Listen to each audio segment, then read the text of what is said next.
It's funny too what you mentioned with my retweets, that like the horror of it, because one of like the lesser known phenomenons of my retweets, sometimes like a very small account will post something really funny, so I'll retweet it, and every once in a while they'll like delete it or go private because they don't like the attention, even if it's like positive attention. Wow. It just bothers them.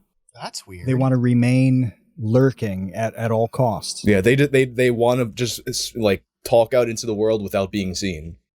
What is the point of that? It's just like shouting into a void.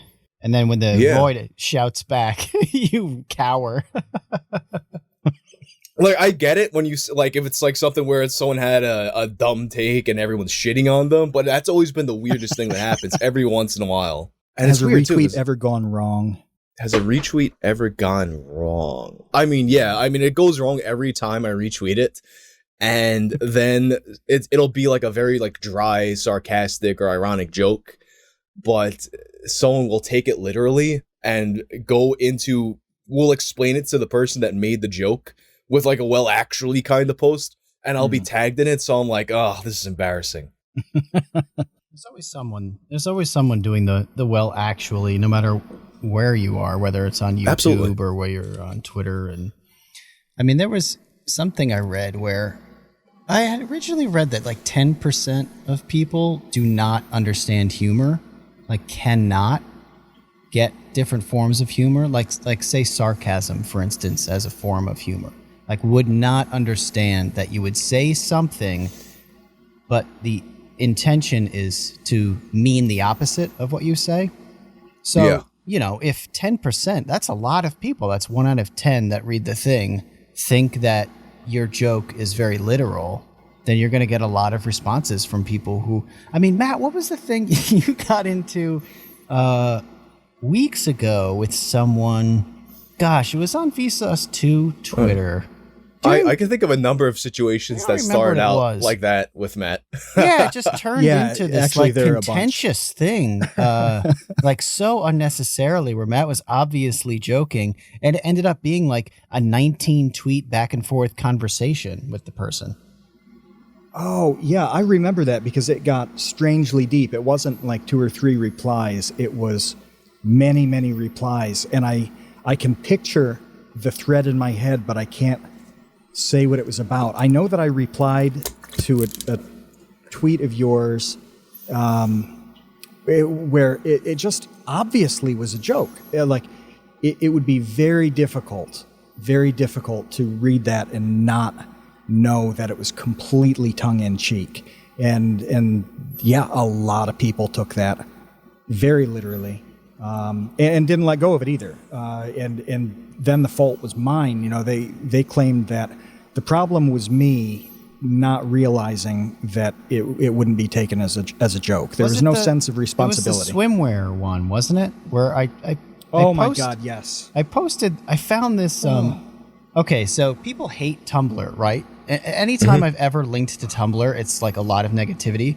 But Tumblr has amazing images that you can't find anywhere else for some reason, I've found. So I still go to Tumblr because there are a lot of really weird accounts that post like old video game ads. I sent one old video game to you once, Justin, that was like an old Sega Genesis ad. Oh, yeah, I remember that. It was super cool. Yeah, so anyway, I follow like a lot of retro computer accounts, a lot of like 80s accounts.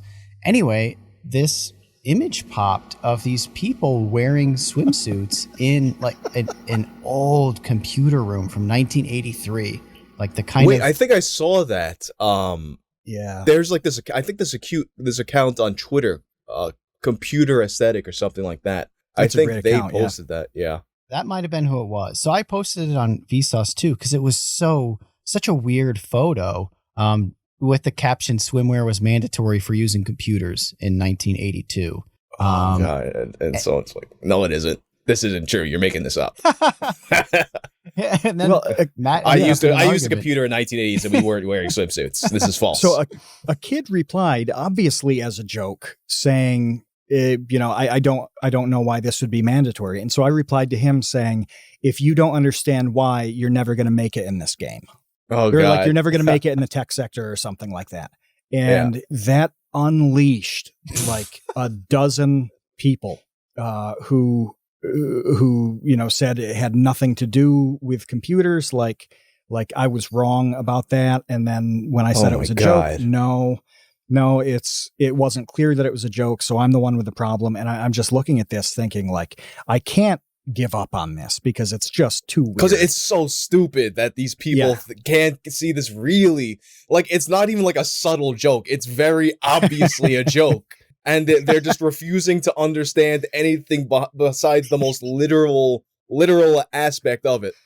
Like, if I have an opportunity to engage in a conversation with somebody about why you don't have to wear a Speedo when using a computer terminal, I'm gonna get in that conversation, and I'm not gonna go until it's over. Sometimes that's the game you gotta play, and where not for their sake because they're lost, but for the enjoyment of the people watching, you gotta take what they're doing and like go even harder. You gotta whatever brain situation they're coming at you with, you gotta double it for comedic effect. I looked at it thinking, all right, this person is troubled by what's going on, but I'm sure there are a bunch of people who are looking at this, having a ball watching it go down. So I'm just going to keep going.